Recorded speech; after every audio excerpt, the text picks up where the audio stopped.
Bonjour, bienvenue sur le séminaire René Guénon. Aujourd'hui, nous allons continuer l'examen de l'œuvre de Mircea Eliade, Le sacré et le profane, et nous allons terminer le chapitre 1 sur l'espace sacré et commencer le chapitre 2 sur le temps sacré. Temple, basilique, cathédrale, page 56. Temple, basilique, cathédrale. Dans les grandes civilisations orientales, de la Mésopotamie et de l'Égypte à la Chine et à l'Inde, le temple a connu une nouvelle et importante valorisation. Il n'est pas seulement une imago mundi, il est également la reproduction terrestre d'un modèle transcendant.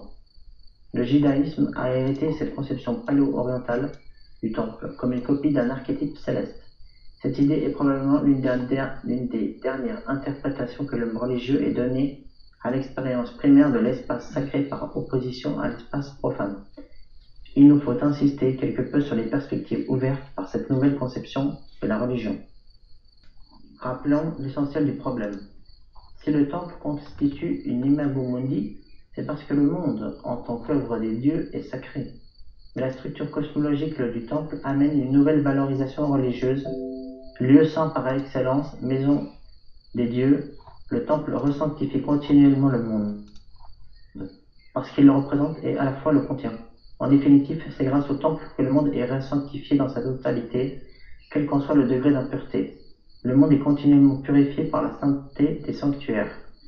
Une autre idée se fait jour à partir de cette différence ontologique qui s'impose de plus en plus entre le cosmos et son image sanctifiée, le temple. Celle que la sainteté du temple est à l'abri de toute corruption terrestre, et cela du fait que le plan architectural du temple est l'œuvre des dieux, et par conséquent se trouve tout près des dieux au ciel. Les modèles transcendants des temples jouissent d'une existence spirituelle incorruptible céleste. Par la grâce des dieux, l'homme accède à la vision fulgurante de ces modèles, et il s'efforce ensuite de les reproduire sur la terre. Le roi babylonien Gudea vit en rêve la déesse Nidaba, lui montrant un panneau sur lequel étaient mentionnées les étoiles bénéfiques, et un dieu lui révéla le plan du temple. Sennacherib bâtit Ninive selon le projet établi depuis des temps très reculés dans la configuration du ciel. Ceci ne veut pas dire seulement que la géométrie céleste a rendu possible les premières constructions, mais surtout que les modèles architectoniques se trouvant dans le ciel participent à la sacralité ouranienne. Pour le peuple d'Israël, les modèles du tabernacle, de tous les ustensiles sacrés et du temple ont été créés par Yahvé de toute éternité, et c'est Yahvé qui les révéla à ses élus pour être reproduits sur la terre. Il s'adresse à Moïse en ces termes. Vous construirez le tabernacle avec tous les ustensiles, exactement d'après le modèle que je vais te montrer. Regardez et fabriquez tous ces objets d'après le modèle qui t'est montré sur la montagne. Lorsque David donne à son fils Salomon le plan des bâtiments du temple, du tabernacle et de tous les ustensiles, il l'assure que tout cela se trouve exposé dans un écrit de la main de l'Éternel, qui en a donné l'intelligence. Il a donc vu les modèles célestes créés par Yahvé au commencement des temps. C'est ce que proclame Salomon. Tu m'as ordonné de construire le temple en ton très saint nom, ainsi qu'un autel dans la cité où tu habites, d'après le modèle de la tente très sainte que tu avais préparée dès le commencement. La Jérusalem céleste a été créée par Dieu en même temps que le paradis, donc il a éterné. La ville de Jérusalem n'était que la reproduction approximative du modèle transcendant. Elle pouvait être souillée par l'homme, mais son modèle était incorruptible, n'était pas impliqué dans le temps. La construction qui se trouve actuellement au milieu de vous n'est pas celle qui a été révélée en moi, celle qui était prête dès le temps où je me suis décidé à créer le paradis et que j'ai montré à Adam avant son péché. La basilique chrétienne et plus tard la cathédrale reprennent et prolongent tous ces symbolismes. D'une part, l'Église est conçue comme imitant la Jérusalem céleste, et ceci dès l'Antiquité chrétienne. D'autre part, elle reproduit le paradis ou le monde céleste, mais la structure cosmologique de l'édifice sacré persiste encore dans la conscience de la chrétienté. Elle est évidente, par exemple, dans l'Église byzantine. Les 4 parties de l'intérieur de l'Église symbolisent les 4 directions cardinales. L'intérieur de l'Église est l'univers, l'autel est le paradis. qui se trouve à l'est. La porte impériale du sanctuaire, proprement dit, était appelée aussi la porte du paradis. Pendant la semaine pascale, cette porte reste ouverte durant tout le service. Le sens de cette coutume est clairement expliqué dans le canon pascal. Le Christ s'est levé du tombeau et nous a ouvert les portes du paradis. L'ouest, au contraire, est la région des ténèbres, de l'affliction, de la mort, des demeures éternelles des morts, qui attendent la résurrection des corps et le jugement dernier. Le milieu de l'édifice est la terre, selon les conceptions de Cosmas Indicopleosthetes. La terre est rectangulaire et est limitée par 4 parois qui sont surmontées par une coupole. Les 4 parties de l'intérieur d'une église symbolisent les 4 directions cardinales. En tant qu'image du cosmos, l'église byzantine incarne et à la fois sanctifie le monde. Merci. Alors, vous avez là un très bel exposé, je trouve ça assez clair. Alors, dans le dernier paragraphe, Cosmas Indicopleustes, c'est visiblement un auteur byzantin. C'est un grec, donc un byzantin du 6e siècle. Non, pas byzantin d'ailleurs, nestorien. Enfin, c'est pour ça qu'il est d'ailleurs très peu connu. C'est pas très connu. C'est intéressant parce qu'il a justement des originalités. Alors, si on reprend, donc le temple est à la fois Imago Mundi et Imago Mundi, ça veut dire l'image en résumé du monde. Donc, autrement dit, microcosme est un microcosme qui une miniature du monde, si on veut. Mais une miniature qualifiée, c'est pas juste un résumé du monde. Hein. C'est une miniature où sont condensées en fait toutes les lignes de force, toutes les puissances et toutes les orientations qu'il y a dans le monde. Elles sont contenues, condensées dans l'église, dans le temple. Donc en ce sens, il est Imago Mundi. Et en plus, donc, entrer dans un temple permet de connaître le monde. Donc le temple est à un côté éducatif. Et éducatif, évidemment, au plan cosmologique, au plan cosmogonique, et au plan, justement, du pouvoir de l'homme sur le cosmos. Et il est également la reproduction terrestre d'un modèle transcendant. C'est-à-dire qu'il est l'image du monde entier, et il est l'image d'un monde transcendant, du monde céleste, du monde divin. D'accord ? Donc il est même l'intermédiaire entre les deux. Ça on l'a vu aussi, on l'a vu aussi sur certains aspects. Le temple est l'intermédiaire entre le monde des dieux et le monde on va dire matériel, profane, et il permet de faire la liaison. C'est un pont, donc d'où pontifex. Pontifex, Guénon en parle aussi plusieurs fois dans ses œuvres. Pontifex, donc pontife, ça vient de pontifex en latin qui veut dire faiseur de pont, fabricant de pont, faiseur de pont, celui qui fait des ponts. Et c'était un des titres donnés à une caste sacerdotale dans la Rome antique. Donc, à la fin du premier paragraphe, la page 56, Mircea Eliade se laisse aller à une conception progressiste des religions, mais c'est pas grave. Voilà, des perspectives ouvertes, nouvelles conceptions religieuses. Voilà, bon, ça c'est parce qu'il a un petit peu renié une partie de l'héritage de René Guénon, mais c'est voilà. Donc le reste est valable, donc on va oublier ça. Donc le temple est sacré et il sacralise le monde en étant une image de ce monde et en reconnaissant, en fait, le temple est un outil, une interface qui permet de sacraliser le monde et plus précisément de reconnaître la sacralité du monde ou d'actualiser la sacralité du monde. Le monde devient sacré grâce au temple, grâce à ce qu'on fait dans le temple. Donc il est un lieu saint où, comme le dit Mircea Eliade, le temple resanctifie continuellement le monde. Donc, par des rituels de recréation, de purification, de régénération, le temple et ce qu'on fait dans le temple, la vie du temple et des prêtres et des gens qui pratiquent dans le temple, sanctifie le monde. Et donc sacralise le monde, ce qui est la même chose. Hein. Sacré, c'est saint, c'est pareil, évidemment. Simplement, sanctus a une connotation chrétienne spécifique et plus insistant sur la pureté, tandis que sacré est un peu plus général. Voilà. Par exemple, le sanctus, le saint, oui, on considère que c'est la vertu, la pureté, l'état immaculé, tandis que le sacré, c'est quelque chose qui est plus puissant, hein, qui a une connotation de puissance dans le sacré. Mais en définitive, dans l'absolu, c'est la même chose. Ce qui est parfaitement sanctifié est parfaitement sacré, et ce qui est parfaitement sacré est parfaitement saint. Voilà. Et donc, d'ailleurs, on voit que, y compris dans les prières chrétiennes habituelles, on retrouve cette idée. Dans une prière chrétienne qui est donc le Gloria, qui se disait originellement en début de journée, on dit anneau de Dieu qui enlève le péché du monde. Donc, autrement dit, on sanctifie le monde en commençant la journée.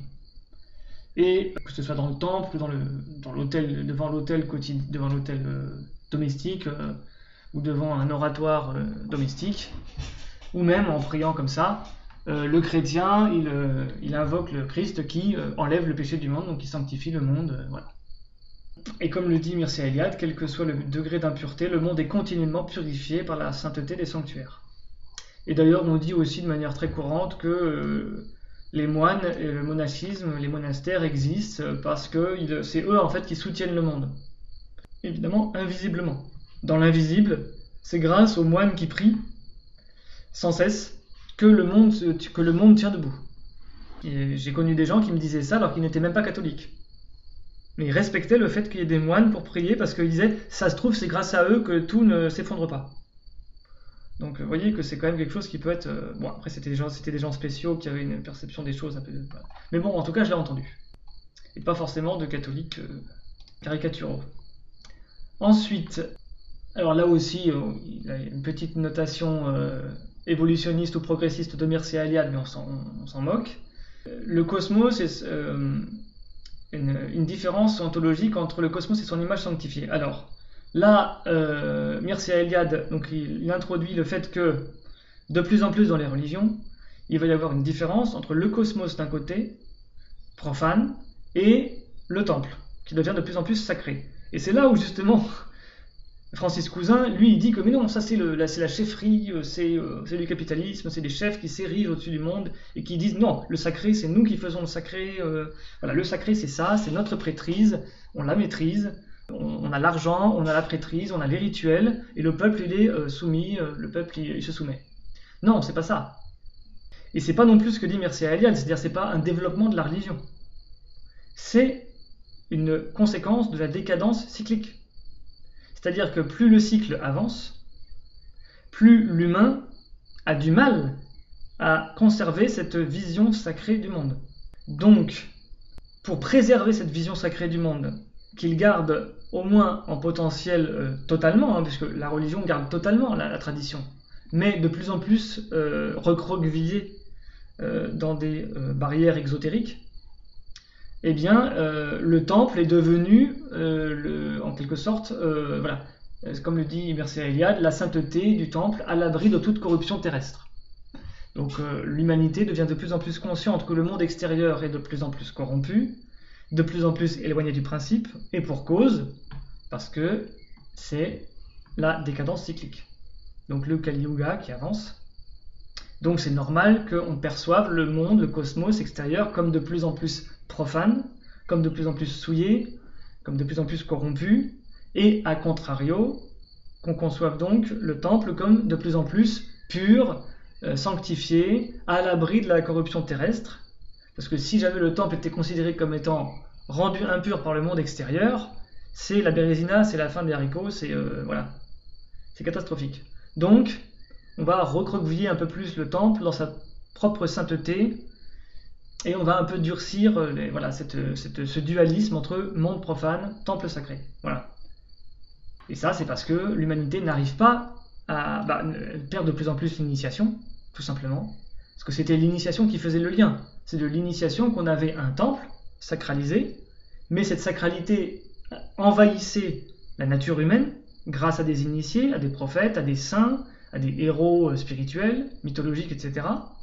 Et qui donc, ces héros et ces saints et ces prophètes, ils transportaient la sacralité dans le monde. Ils y arrivaient. Mais avec la décadence cyclique, ils y arrivent de moins en moins.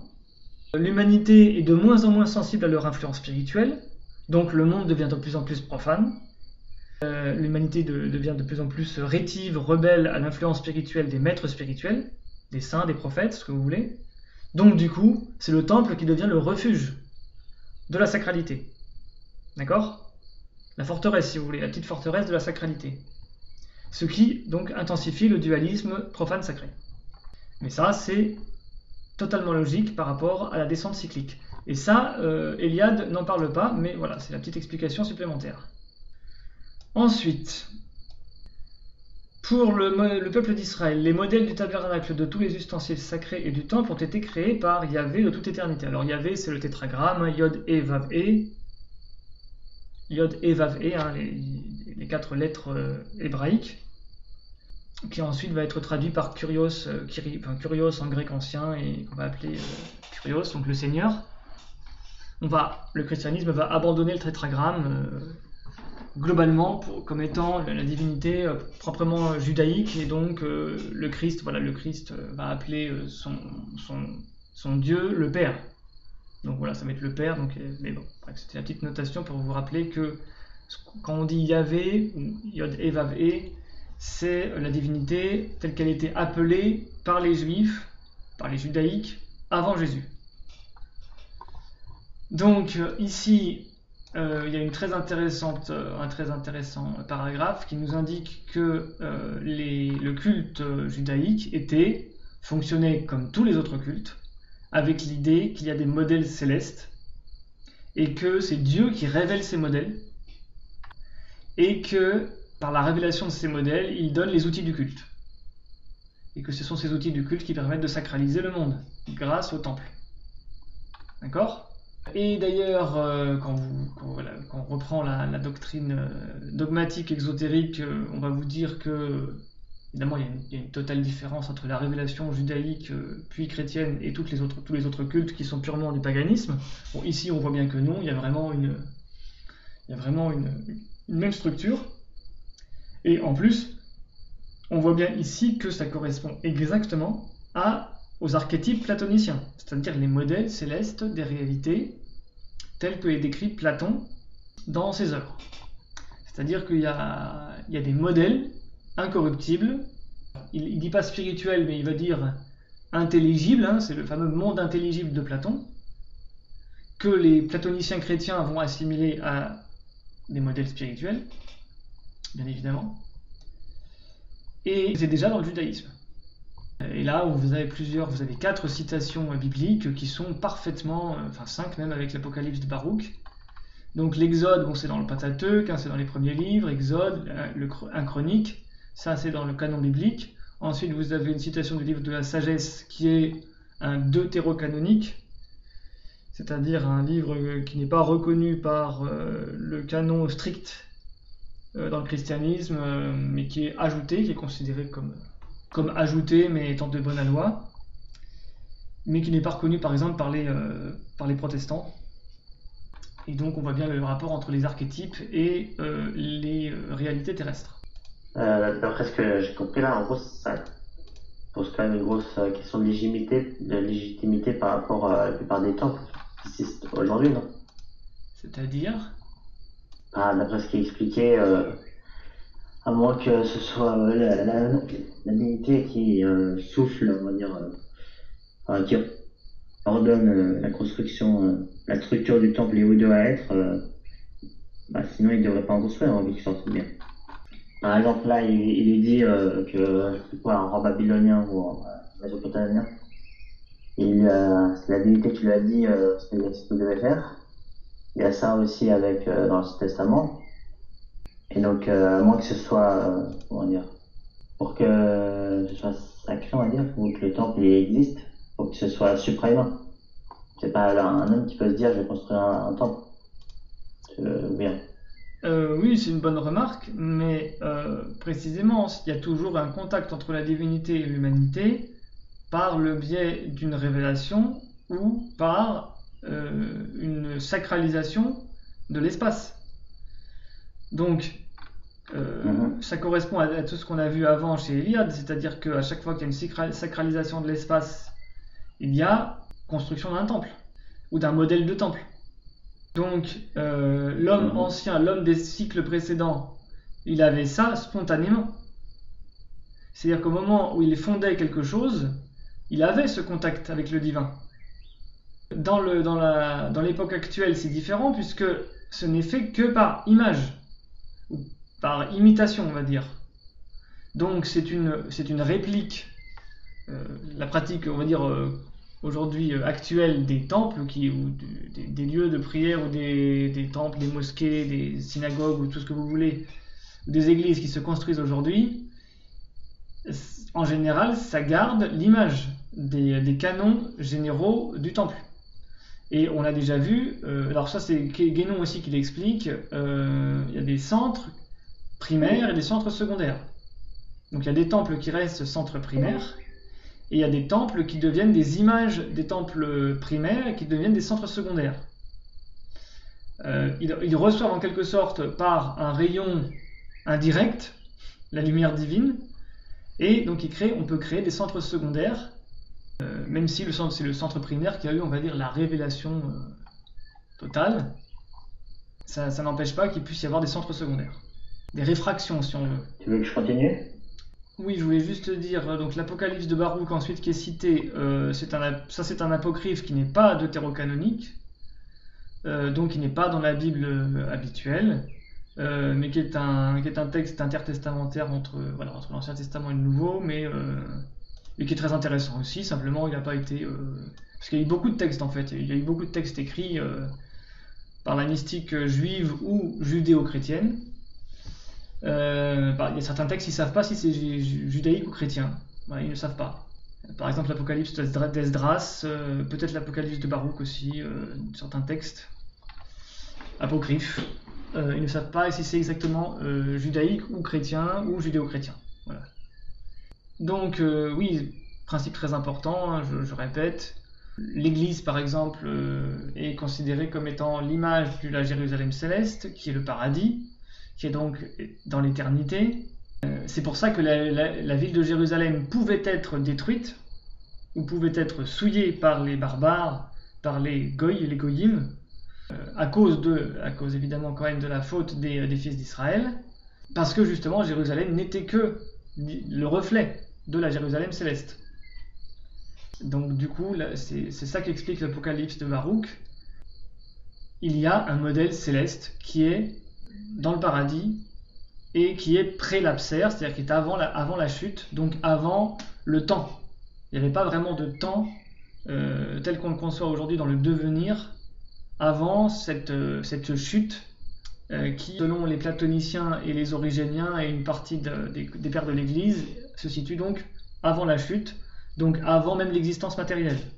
Il n'y a pas d'existence matérielle avant la chute d'Adam. C'est un Adam céleste, un Adam immatériel. Donc un Adam archétypique, si vous voulez, des archétypes platoniciens. Voilà, et ensuite le dernier paragraphe est assez clair, je crois. Donc l'Église avec les quatre directions de l'espace, hein, comme on l'a vu. Hein, voilà. L'espace est dirigé, structuré, donc il y a des directions. L'Est qui va vers le paradis, donc qui va vers le principe. L'Ouest qui va vers le couchant, hein, donc l'Occident, le couchant. Donc la mort, la fin de la vie, la mort, la fin du cycle. Et l'Orient, c'est le début du cycle, c'est le lever, hein, c'est le levant. Donc c'est le début du cycle, c'est l'âge d'or, etc. Cette symbolique était considérée comme étant évidente par tout le Moyen-Âge, par tous les clercs du Moyen-Âge. Voilà, on peut faire quelques conclusions. Quelques conclusions. Des milliers d'exemples dont dispose l'historien des religions, nous n'avons cité qu'un assez petit nombre, mais pourtant suffisant pour montrer les variétés de l'expérience religieuse de l'espace. Nous avons choisi ces exemples dans des cultures et des époques différentes pour présenter au moins les plus importantes expressions mythologiques et scénarios rituels dépendant de l'expérience et de l'expérience de l'espace sacré. Au cours de l'histoire, l'homme religieux a différemment valorisé cette expérience fondamentale Il n'est que de comparer la conception de l'espace sacré et donc du cosmos, tel que se laisse saisir chez les Australiens à Quilpa, aux conceptions similaires des Quakehoot, des Altaïques ou des Mésopotamiens, pour se rendre compte de leurs différences. Inutile d'insister sur ce truisme, la vie religieuse de l'humanité s'effectuant dans l'histoire, ces expressions sont fatalement conditionnées par les multiples moments historiques et styles culturels. Pourtant, ce n'est pas l'infinie variété d'expériences religieuses de l'espace qui nous apporte ici, mais au contraire leurs éléments d'unité, car il suffit de confronter le comportement d'un homme non religieux par rapport à l'espace dans lequel il vit, avec le comportement de l'homme religieux à l'égard de l'espace sacré, pour saisir immédiatement la différence de structure qui les sépare. S'il nous fallait résumer les résultats des descriptions précédentes, nous dirions que l'expérience de l'espace sacré rend possible la fondation du monde. Là où le sacré se manifeste dans l'espace, le réel se dévoile, le monde vient à l'existence. Mais l'éruption du sacré ne projette pas seulement un point fixe au milieu de la fluidité amorphe de l'espace profane, un centre dans le chaos. Elle effectue une rupture de niveau, ouvre la communication entre les niveaux cosmiques, la terre et le ciel, et rend possible le passage d'ordre ontologique d'un mode d'être à un autre. C'est une telle rupture dans l'hétérogénéité de l'espace profane qui crée le centre, par où l'on peut communiquer avec le transcendant, qui par conséquent fonde le monde, le centre rendant possible l'orientation. La manifestation du sacré dans l'espace a par suite une valence cosmologique. Toute hiérophanie spatiale ou toute consécration d'un espace équivaut à une cosmogonie. Une première conclusion serait la suivante. Le monde se laisse saisir en tant que monde, en tant que cosmos, dans la mesure où il se révèle comme monde sacré. Tout monde est l'œuvre des dieux, car il a été soit créé directement par les dieux, soit consacré, et donc cosmisé par les hommes en réactualisant rituellement l'acte exemplaire de la création. En d'autres termes, l'homme religieux ne peut vivre que dans un monde sacré, parce que seul un tel monde participe à l'être. À l'être existe réellement. Cette nécessité religieuse exprime une inextinguible soif ontologique. L'homme religieux est assoiffé de l'être. La terreur devant le chaos qui entoure son monde habité correspond à sa terreur devant le néant. L'espace inconnu qui s'étend au-delà de son monde, espace non cosmisé parce que non consacré, simple étendue amorphe où aucune orientation n'a encore été projetée. Aucune structure ne s'est encore dégagée.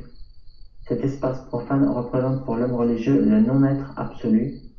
Si, par mésaventure, il s'y égare, il se sent vidé de sa substance ontique, comme s'il se dissolvait dans le chaos, et il finit par s'éteindre.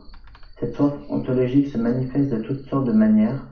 La plus frappante, dans le cas spécial de l'espace sacré, c'est la volonté de l'homme religieux de se situer au cœur du réel, au cœur du monde. Là où le cosmos a commencé à venir à l'existence et à s'étendre vers les 4 horizons, là aussi où existe la possibilité de communiquer avec les dieux, en un mot, là où l'on est le plus proche des dieux.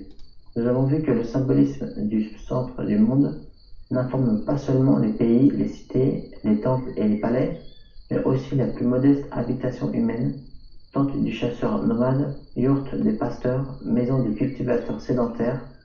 Bref, tout homme religieux se situe à la fois au centre du monde et à la source même de la réalité absolue, tout près de l'ouverture qui lui assure la communication avec les dieux.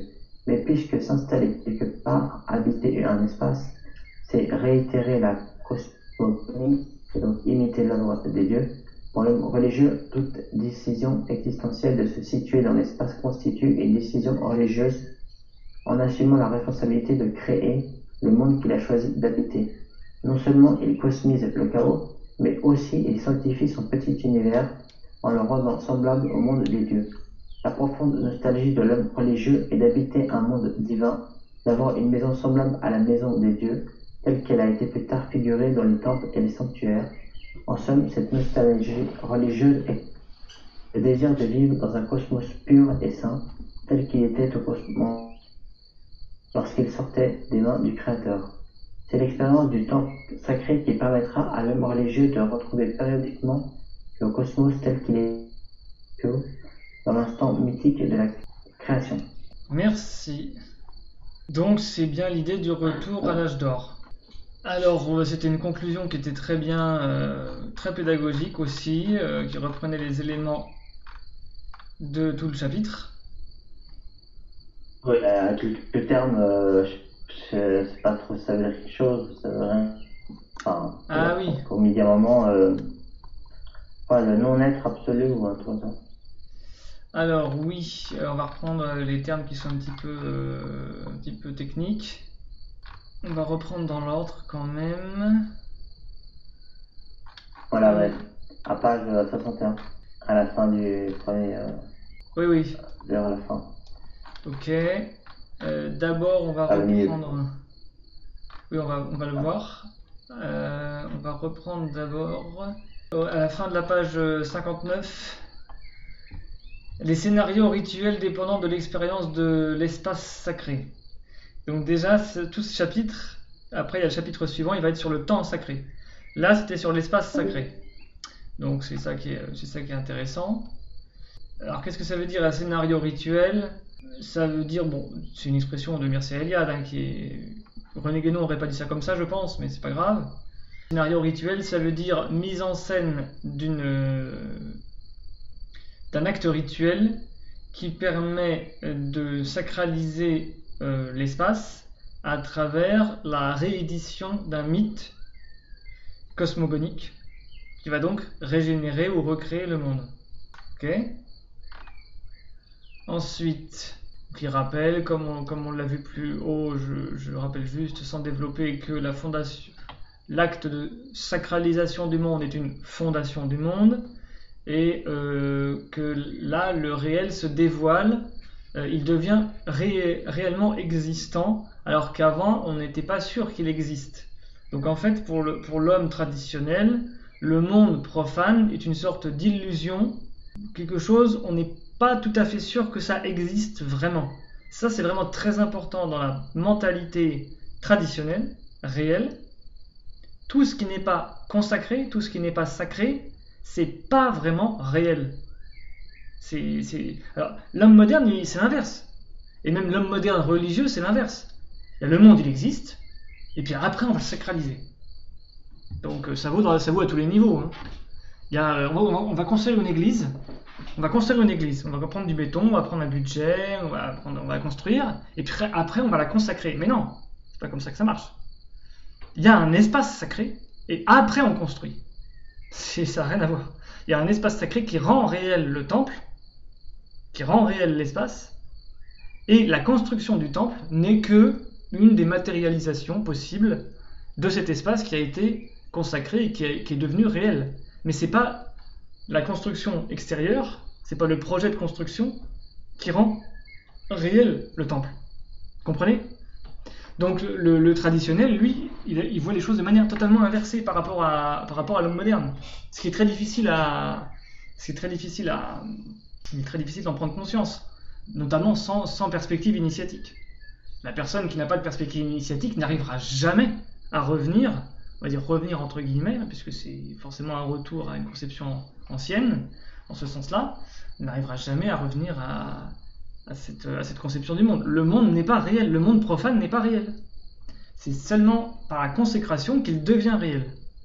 Donc par un centre qui va conjurer le chaos et en même temps lui donner une structure qui va faire en sorte que ce chaos n'est plus une sorte de mélange indistinct de différentes forces qui s'annulent les unes les autres, qui sont indistinctes.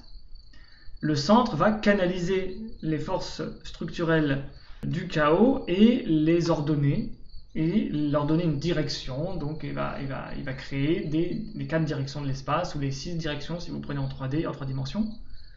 Donc il va créer ce qu'on là, Mircea Eliade le rappelle, mais on l'a déjà vu, il va créer un pont aussi, l'espace consacré va créer un pont entre le monde transcendant et le monde profane. en créant ce centre, voilà, orienté. Donc ensuite, Mircea Eliade revient sur cette idée de ce qui existe réellement. L'homme religieux est assoiffé de l'être. Il parle de soif ontologique.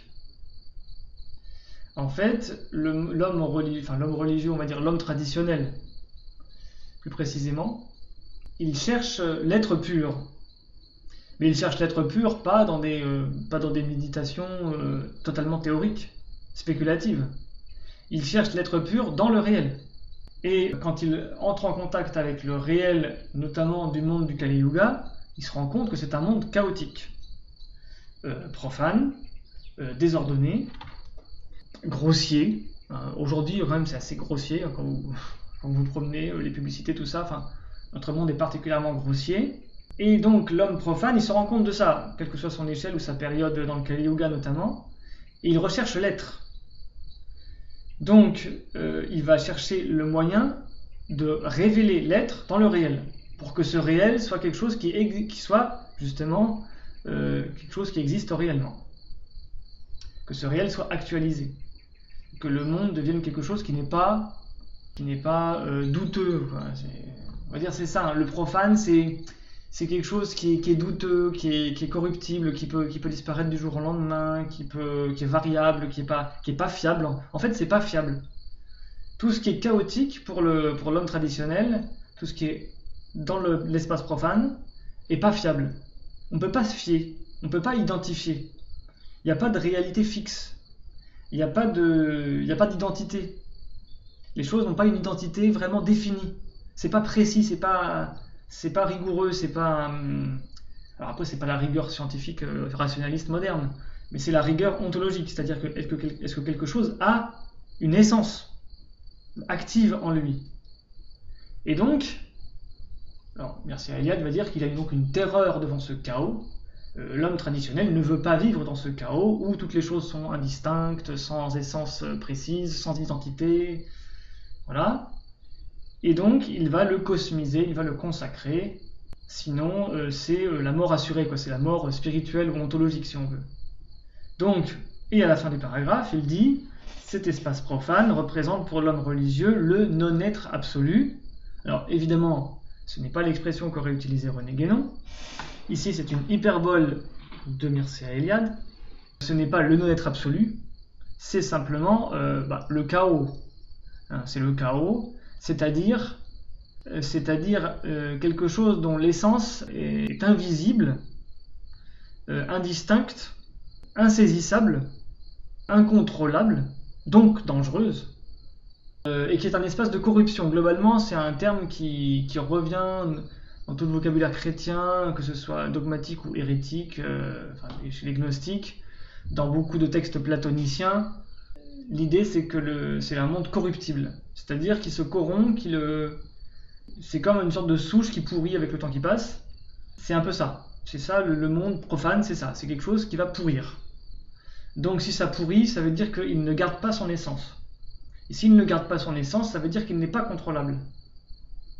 Alors après, il y en a qui vont dire, oui mais non, c'est une illusion de croire qu'on peut contrôler le monde, tout est devenir, tout est changement, c'est la réalité, etc. Alors, après, ça va nous faire entrer dans un débat philosophico-doctrinal. Guénon en parle déjà. En un mot, Guénon, il démontre que la mentalité, l'idéologie du devenir, c'est une idéologie suicidaire, puisque si tout est devenir, ça veut dire qu'il n'y a aucune vérité. Il n'y a aucune vérité fixe, puisque le monde n'est qu'un devenir qui change perpétuellement. Donc il n'y a rien qui stabilise des identités, des vérités, une réalité. Il n'y a pas de réalité, il y a une sorte de monde qui se dégrade en permanence. Il n'y a que ça, il n'y a que cette dégradation insaisissable du monde. Donc on peut se baser sur rien, on n'a aucune idée claire, voilà. Le monde est une sorte d'obscurité plus ou moins grande qui dégénère. C'est les gens qui promeuvent cette mentalité, cette idéologie du devenir, ça devient ça. Donc il n'y a plus de vérité. Donc bien évidemment, pour Guénon, pour la tradition, il y a une vérité, mais cette vérité, elle est divine, elle est dans la lumière divine, elle est dans les archétypes, elle est donc dans cette ontologie que seule permet la divinité ou, comme le dirait la théologie chrétienne, la déification. Donc la sacralisation, si on veut de manière générale, et la déification par exemple. Et donc si par mésaventure l'homme traditionnel s'égare dans le chaos, il se sent vidé de sa substance ontique. Ontique, ça veut dire essentiel, son essence, son être, sa capacité d'être réellement. Comme s'il se dissolvait dans le chaos, il finit par s'éteindre. C'est-à-dire d'un point de vue spirituel, bien sûr. Donc l'homme traditionnel, il va fuir les situations profanes, parce que dans les situations profanes, en gros, il va perdre son âme. Mais c'est pas son âme psychique, c'est sa substance ontique, comme le dit Mircea Eliade, c'est-à-dire sa capacité à se déifier, sa capacité à être réellement, à être au sens absolu, ou à être au sens propre, on va dire. D'accord ? C'est ça qu'il veut dire. C'est un vocabulaire un peu ontologique. Et ça, c'est totalement, évidemment, différent de la mentalité de l'homme moderne. Pour l'homme moderne, on peut vivre dans le monde profane, ça reste la vraie vie, c'est normal, c'est bien. Et puis après, on va superposer le sacré à la vie profane. Donc ça, c'est le grand truc de toutes les personnes, même des gens qui lisent Guénon, ou qui sont chrétiens, ou même qui sont chrétiens traditionnalistes, catholiques traditionnalistes, etc., etc., ou même hindouistes, il y a des hindouistes qui vivent comme ça, des bouddhistes qui vivent comme ça, des juifs qui vivent comme ça, des musulmans qui vivent comme ça, il n'y a aucun problème. Ils ont leur vie totalement individualiste, matérialiste, profane, ils ont leur boulot, leur carrière, leur argent, leur compte en banque, leurs études universitaires, leur gloire mondaine, et puis par-dessus ça, ils ont leur petit supplément d'âme, leur petite pratique religieuse, leur petite tradition communautaire. Ah mais je suis musulman, je suis chiite, je suis juif, je suis chrétien catholique traditionnaliste, je suis hindouiste, bouddhiste, etc. Donc ils surajoutent le sacré au profane. Ce qui est absurde, puisque si c'est le sacré, pour l'homme traditionnel, c'est le sacré qui est le fondement de la vie. C'est le sacré qui est le fondement de la vie, et c'est pas la vie profane qui est simplement spontanée, qui est là, et puis après on va surimposer le sacré au profane. Non, ça c'est pas possible. Vous voyez, donc c'est pour bien préciser, c'est pour bien rappeler que cette conception sacrée du monde, c'est pas quelque chose qu'on peut négocier ou qu'on peut saupoudrer sur le réel, on met un peu de poudre sacrée sur du profane, mais ça n'existe pas ça. On met pas de poudre sacrée sur du profane. C'est de la poudre de perlimpinpin. Donc c'est pareil, et ça vaut pour toutes les pratiques religieuses. On ne peut pas saupoudrer de la pratique religieuse sur une vie profane. Ça n'existe pas. Enfin si, ça existe, mais ça fait de l'illusion surtout. Donc, et là, justement, il y a une réflexion platonicienne très intéressante qu'on peut combiner à ce que dit Mircea Eliade, c'est que c'est la puissance d'illusion. La puissance d'illusion qui serait dans une vie où on se contente du profane et on va rajouter un petit peu de sacré comme ça, parce que justement la personne n'a pas compris que seul le sacré donnait l'être. Elle croit que le monde profane est, et puis il y a une autre essence, une essence bis qui est le sacré. Le sacré, c'est une existence bis, une essence bis, c'est un supplément d'âme, quelque chose en option, quoi. C'est comme une voiture, on peut prendre des options. Ben voilà, la vie, j'ai ma vie profane, ma carrière, mes études, et puis je vais avoir ma petite vie bis en option. Donc voilà, ça c'est évidemment une hérésie totale pour la tradition, et d'ailleurs à la limite, c'est inutile. C'est-à-dire que d'un point de vue spirituel, c'est inutile et c'est pathétique, et c'est d'un point de vue mystique, on va dire, ou initiatique, ésotérique, ça n'a aucun intérêt. Ça n'a aucun intérêt. Autant être profane totalement. Comme ça au moins on n'est pas dans l'illusion. Enfin, on n'est pas dans l'illusion d'être sacré, en tout cas. Voilà. Par rapport au vocabulaire qui est utilisé, il parle de cathédrale et de basilique. C'est quoi la différence entre une église, une cathédrale et une basilique? Alors, en fait, ça n'a pas de... ce sont toutes des églises. Ce sont toutes des églises, ou toutes des temples chrétiens, puisque temple, ça peut aussi s'appliquer aux églises chrétiennes. Donc ce sont tous des temples chrétiens.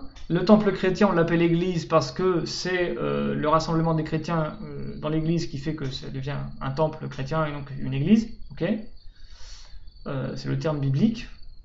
La cathédrale, ça veut dire un endroit où il y a la cathèdre, c'est-à-dire la chaire de l'évêque. Donc quand il y a un évêque, il y a une cathèdre. Donc l'église qui a le siège, qui possède le siège de l'évêque, ça devient une église cathédrale. Donc cathédrale, en fait, c'est un adjectif qui s'ajoute à église, église cathédrale, et puis après on a enlevé, pour aller plus vite, on a dit la cathédrale, mais en fait ça veut dire l'église cathédrale.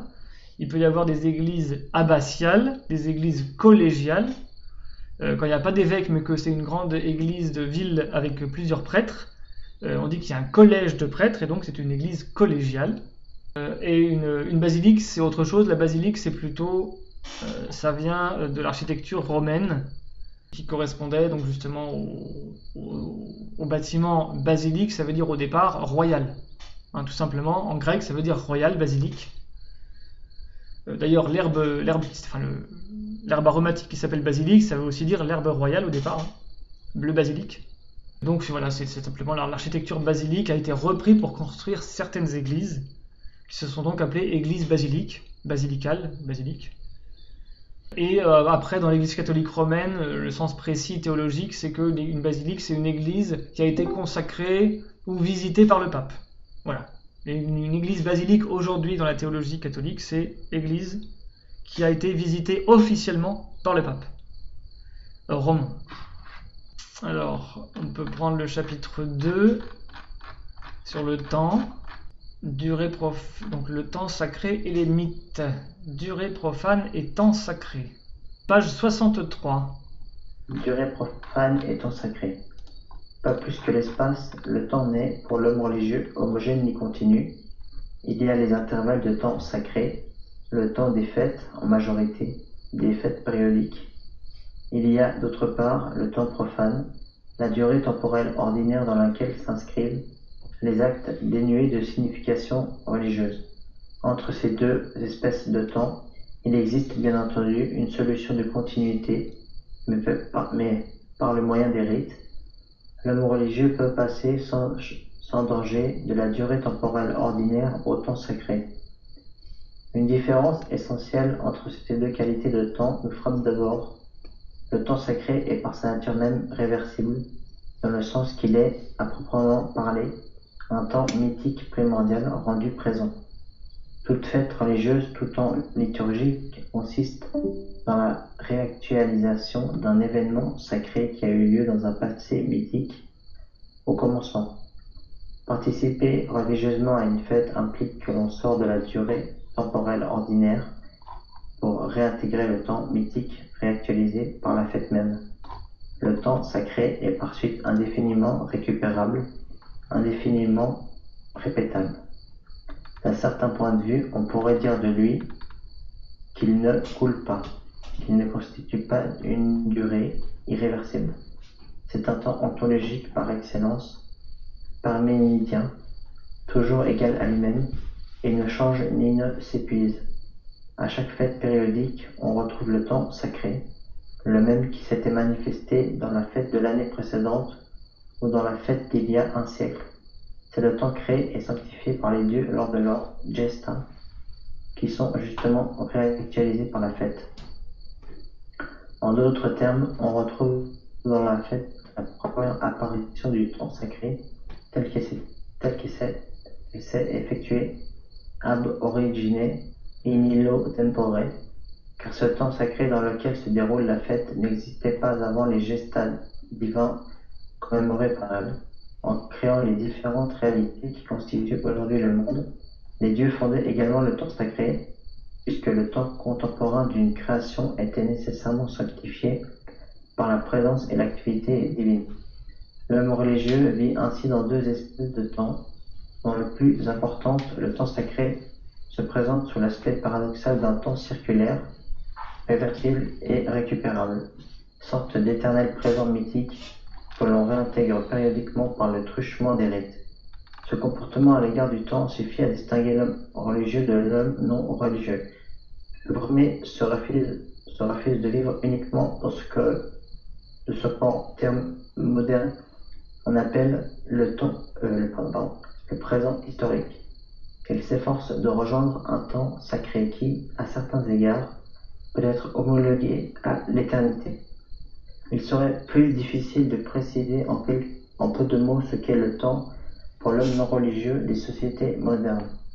Nous n'entendons pas parler des philosophies modernes du temps, ni des concepts que la science contemporaine utilise pour ses propres recherches. Notre but n'est pas de comparer des systèmes ou des philosophies, mais des comportements existentiels. Or, ce que l'on peut constater relativement à un homme non religieux, c'est que lui aussi connaît une certaine discontinuité et hétérogénéité du temps. Pour lui aussi, il existe, outre le temps plutôt monotone du travail, le temps des réjouissances et des spectacles, le temps festif. Lui aussi vit suivant des rythmes temporels variés et connaît des temps d'intensité variables lorsqu'il écoute sa musique préférée ou amoureux, attend ou rencontre la personne aimée. Il éprouve évidemment un autre rythme temporel que lorsqu'il travaille ou s'ennuie. Mais par rapport à l'homme religieux, il existe une différence essentielle. Ce dernier connaît des intervalles sacrés qui ne participent pas à la durée temporelle qui les précède et les suit, qui ont une toute autre structure et une autre origine, car c'est un temps primordial, sanctifié par les dieux et susceptible d'être rendu présent par la fête. Pour un homme non religieux, cette qualité transhumaine du temps liturgique est inaccessible. Pour l'homme non religieux, le temps ne peut présenter ni rupture ni mystère. Il constitue la plus profonde dimension existentielle de l'homme. Il est lié à sa propre existence, dont il a un commencement et une fin, qui est la mort, l'anéantissement de l'existence, quelle que soit la multiplicité de l'existence, quelle que soit la multiplicité des rythmes temporels qu'il éprouve et leurs différentes intensités. L'homme non religieux sait qu'il s'agit toujours d'une expérience humaine dans laquelle aucune présence divine ne peut s'insérer. Pour l'homme religieux, au contraire, la durée temporelle profane est susceptible d'être périodiquement arrêtée par l'insertion, au moyen des rites, d'un temps sacré, non historique, dans le sens qu'il n'appartient pas au présent historique. De même qu'une église constitue une rupture de niveau dans l'espace profane d'une ville moderne, le service religieux qui se déroule dans son enceinte marque une rupture dans la durée temporelle profane. Ce n'est plus le temps historique actuel qui est présent, le temps qui est vécu, par exemple, dans les rues et maisons voisines, mais le temps dans lequel s'est déroulée l'existence historique de Jésus-Christ. Le temps sanctifié par sa prédication, par sa passion, sa mort et sa résurrection. Précisons néanmoins que cet exemple ne met pas en lumière toute la différence qui existe entre le temps profane et le temps sacré par rapport aux autres religions. Le christianisme a en effet renouvelé l'expérience et le concept du temps liturgique, en affirmant l'historicité de la personne du Christ. Pour un croyant, la liturgie se déroule dans un temps historique sanctifié par l'incarnation du Fils de Dieu. Le temps sacré, périodiquement réactualisé dans les religions pré-chrétiennes, surtout dans les religions archaïques, c'est un temps mythique, un temps primordial, non identifiable au passé historique, un temps originel, dans le sens qu'il a jailli tout d'un coup, qu'il n'était pas précédé par un autre temps, parce qu'aucun temps ne pouvait exister avant l'apparition de la réalité racontée par le mythe. C'est cette conception archaïque du temps mythique qui nous intéresse avant tout. On verra par la suite les différences avec le judaïsme et le christianisme. Merci. Donc, il revient sur l'idée qu'on avait déjà vue que la sacralisation ou la conception d'un temps sacré, c'est le retour à l'âge d'or, ou la possibilité du retour à l'âge d'or par la sacralisation. Ok ? Donc, qui dit retour à l'âge d'or dit remise en cause de la notion commune du temps. Le temps, habituellement, qui est d'ailleurs une notion encore plus complexe que l'espace, bien sûr, puisqu'encore plus immatériel, puisque déjà immatériel. L'espace, au moins, il est matériel, donc bon. Mais le temps, il est immatériel. Le temps tel qu'il est communément admis, donc est le temps linéaire, avec un début, une progression et une fin. Un début absolu et une fin absolue. Parce que, comme il le dit, ça correspond à la perception de la vie humaine, ou en tout cas des choses qui sont justement dans dans le monde du devenir, on voit des choses qui naissent, qui vivent et qui meurent. Donc, qui vivent des séquences temporelles limitées, avec un début et une fin absolue. Et entre les deux, donc entre le début et la fin, une ligne temporelle d'existence qui va donc s'arrêter. Ça, c'est la conception qui est donc commune du temps, c'est la conception profane du temps, puisque c'est la conception la plus rudimentaire.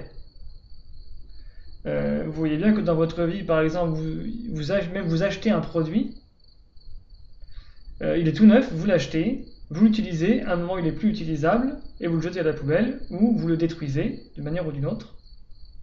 Ou vous plantez un arbre, vous le voyez grandir, après vous le coupez, vous faites du bois pour le feu, etc. Ou vous avez un animal qui vient de naître, un petit chien, un petit chat, vous le voyez vivre, et puis à la fin il meurt. Donc tout ce qui vous entoure a un début, une existence et une fin. Donc dans votre tête, tout est séquentiel. Dans la tête de l'homme profane, tout est séquentiel, tout est temps linéaire. Et le temps n'est que l'accumulation de toutes les existences sur ce modèle-là, avec un début, une existence et une fin. D'accord ? Et ça, c'est le temps profane. Dans le temps sacré, déjà, il y a continuité et non pas rupture par un début et une fin absolue. Donc les débuts et les fins ne sont pas absolus, mais sont relatifs. Et en plus, on peut rééditer des moments temporels anciens.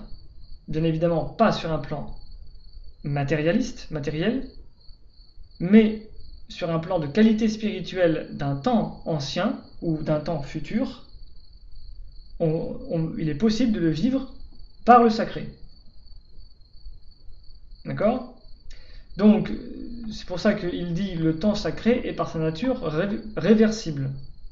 Le temps linéaire n'est pas réversible, puisqu'il avance dans le temps, justement.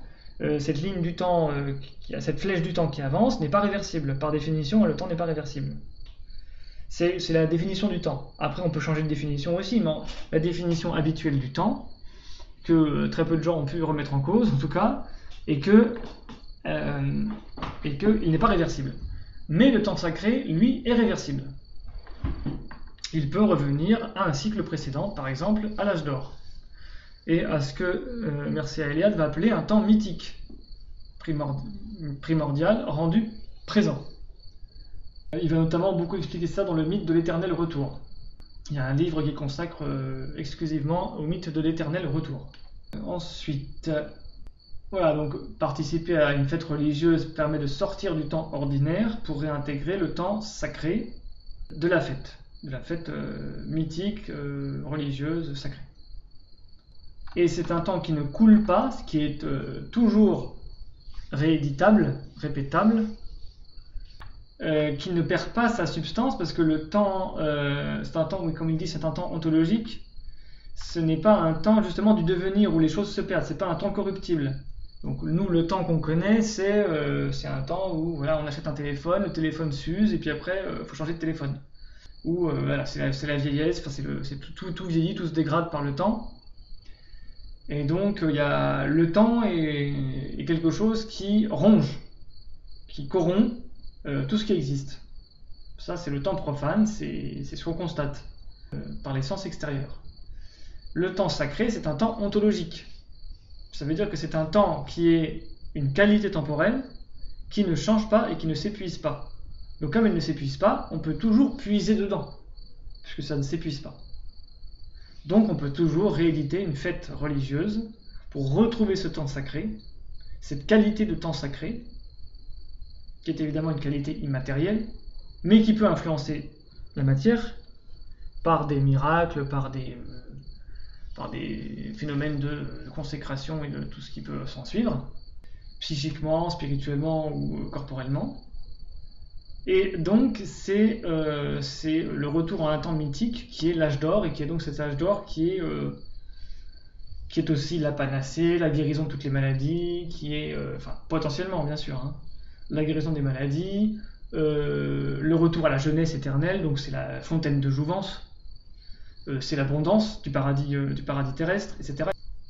C'est l'harmonie, bien sûr, l'harmonie entre les êtres, Voilà.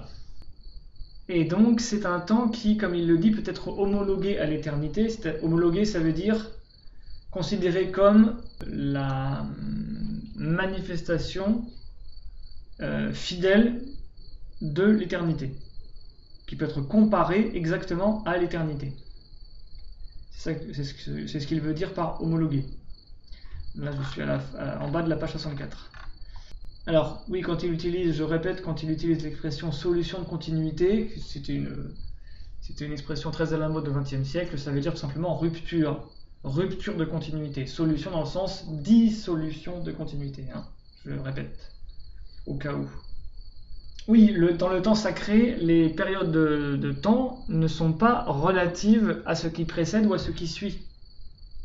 Comme ils le disent, l'homme religieux connaît des intervalles sacrés qui ne participent pas à la durée temporelle qui les précède et qui les suit. Donc là encore, c'est pas linéaire, il y a un moment sacré et puis il est influencé par ce qui précède ou par ce qui suit dans la vie quotidienne. Non, il est détaché de la vie quotidienne, il est sacré. Il est détaché du profane en tout cas. Et il peut être rendu présent par le rituel et notamment par la fête. La fête, c'est un rituel qui est présidé par des conditions calendaires, d'un calendrier, donc cosmologique, temporel, mais d'un temps cosmique. Et pas le temps qui n'est justement pas le temps de l'impression humaine. C'est très différent. Donc là aussi, ça par contre, effectivement, il faudrait faire la différence, mais c'est très compliqué puisque aujourd'hui, c'est totalement flou cette différence entre le temps cosmique et le temps commun, on va dire. Le temps cosmique aujourd'hui n'est plus pris en compte. C'est quelque chose qui est tellement éloigné de... Le temps cosmique, c'est le temps des ères précessionnelles, des ères zodiacales, des saisons, voilà. Ça, c'est le temps cosmique qui existe, qui a une réalité naturelle, cyclique, cosmique. Et justement, c'est pas le temps qui domine en tout cas dans la perception profane moderne. Le moderne, il veut manger des fraises en hiver. Donc, il connaît pas les saisons et il connaît pas les temps cycliques et le temps cosmique. Il connaît pas. Alors, pour l'homme non religieux, le temps ne peut présenter ni rupture ni mystère. Il constitue la plus profonde dimension existentielle de l'homme. Il est lié à sa propre existence. Donc, c'est ce que je disais. C'est-à-dire que pour l'homme moderne, le temps est à la mesure étriquée de son existence individuelle. Il n'arrive pas à envisager un autre mode temporel, un autre temps sacré, on va dire transcendant, non corruptible, non linéaire, bien sûr. Et donc, là encore, c'est une des choses que l'homme moderne dont il doit se déprogrammer pour accéder à une vision sacrée du monde. D'accord ? L'homme non religieux sait qu'il s'agit toujours d'une expérience humaine dans laquelle aucune présence divine ne peut s'insérer. Bon, ça c'est évident. Et donc aucun moment divin, aucun temps divin.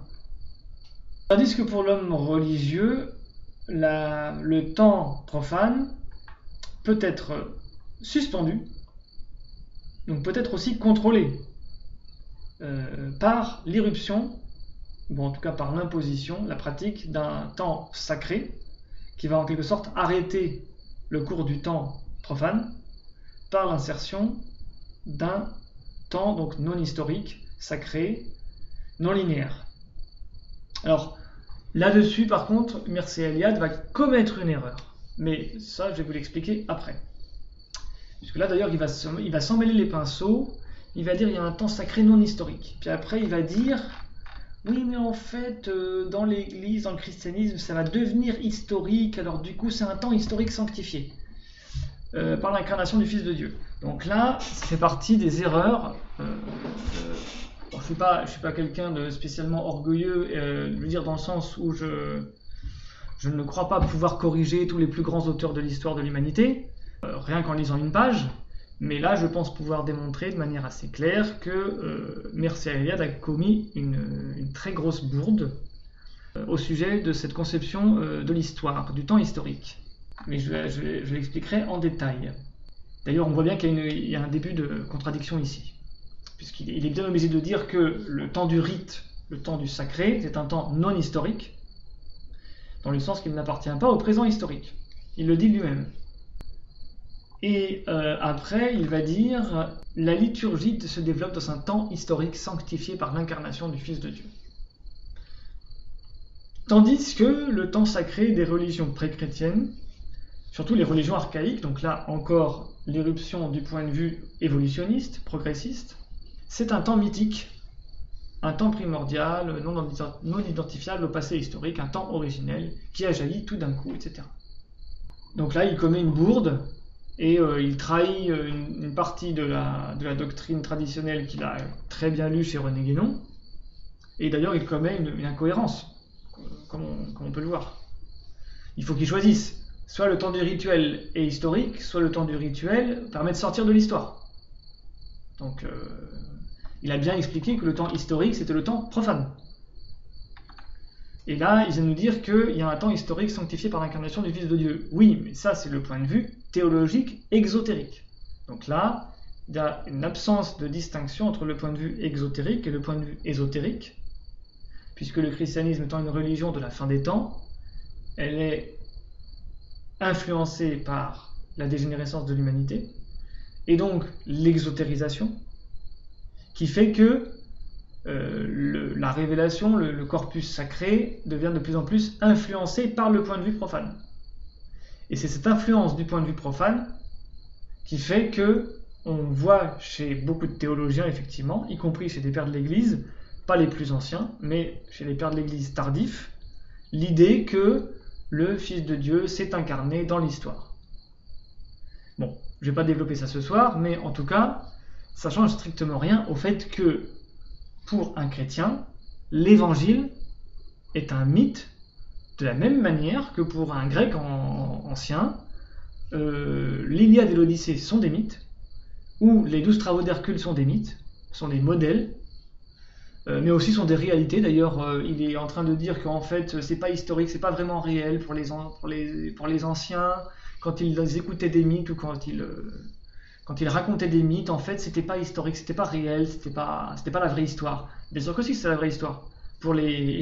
Quand ils racontaient les aventures de Thésée, de Hercule, de la guerre de Troie, c'était censé être leur histoire.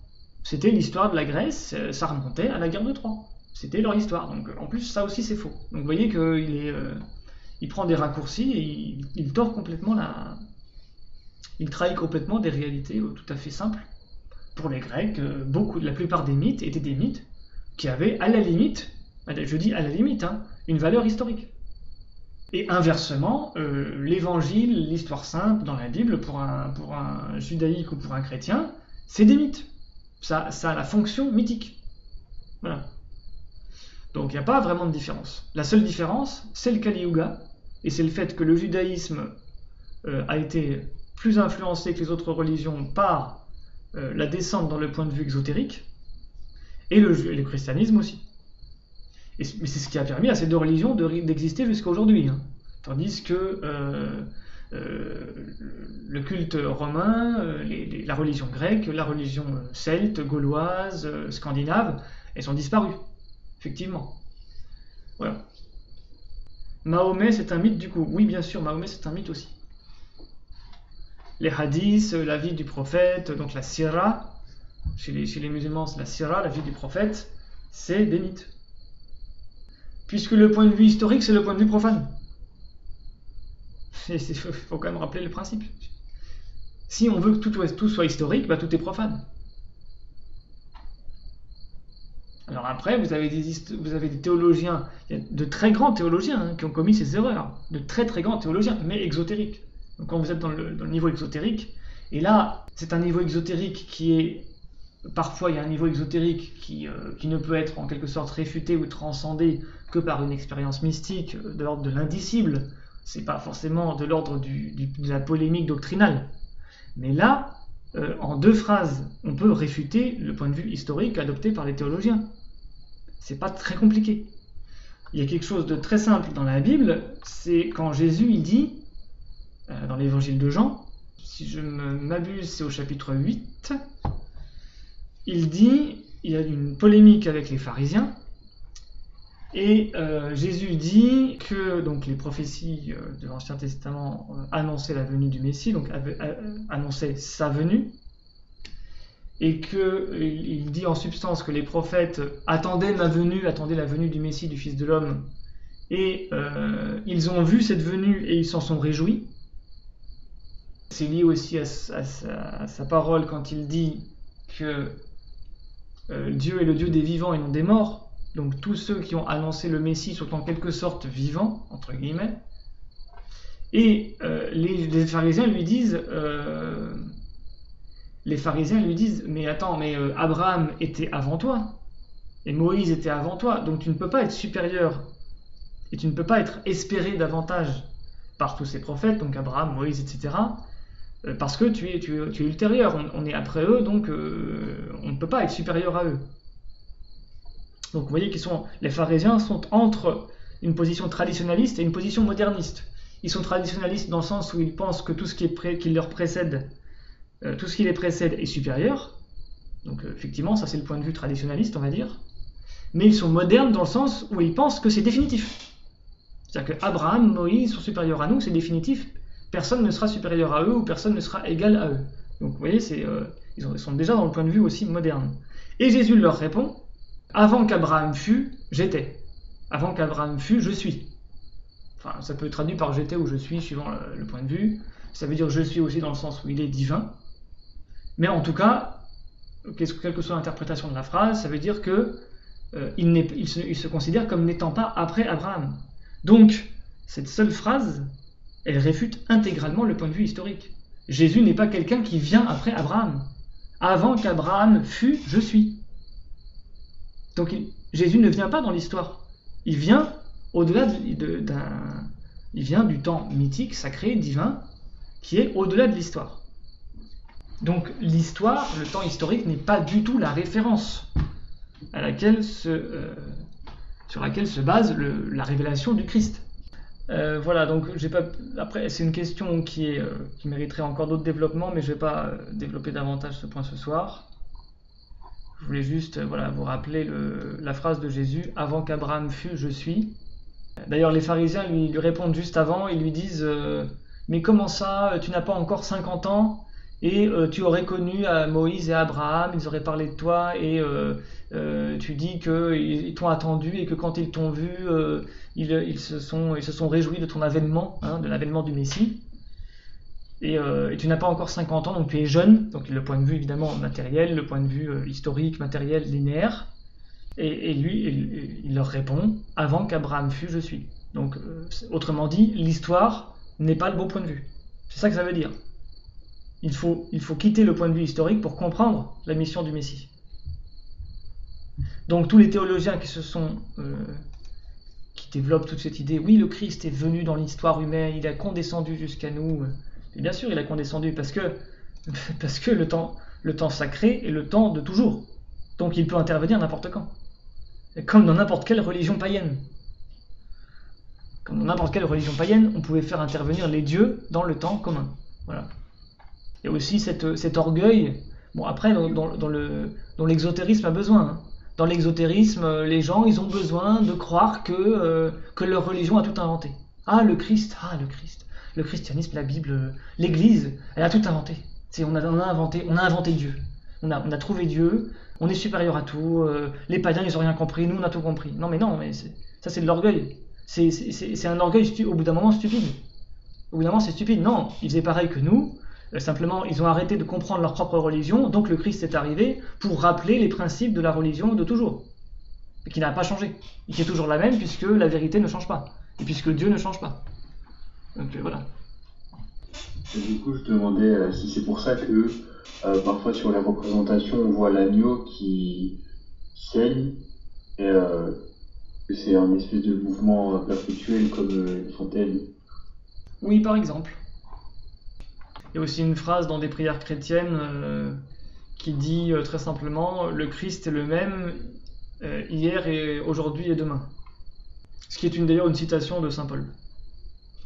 Donc il n'y a pas de temps historique. C'est-à-dire que le Christ ne dépend pas du temps historique. Évidemment, ce point de vue-là que je développe, c'est un point de vue qui ne vaut que pour le point de vue métaphysique et ésotérique. Alors, c'est pas la doctrine ésotérique, puisqu'elle est facilement démontrable, voilà, par deux, trois versets bibliques, 2-3 explications. Donc, c'est pas une initiation, voilà. Mais simplement, quelqu'un qui va qui va vouloir adopter un cheminement exotérique, en fait, il va pas accepter ce que je dis. Il va pas accepter non plus ce que dit Guénon. Au bout d'un moment, il va devoir rejeter. Alors, il faut faire un choix. Au bout d'un moment, il y a une sorte de basculement. Soit on bascule dans l'initiation, soit on retombe dans l'exotérisme. Et ça, je le répète parce que voilà, j'ai connu des gens. J'ai connu des gens, ils ont connu ces possibilités-là, puis ils ont basculé d'un côté ou de l'autre, enfin, plutôt le côté exotérique, et parce que cette vérité était trop radicale. La vérité ésotérique est trop radicale pour... il faut un basculement total dans la perception du temps et de l'espace, comme on le voit chez Mircea Eliade.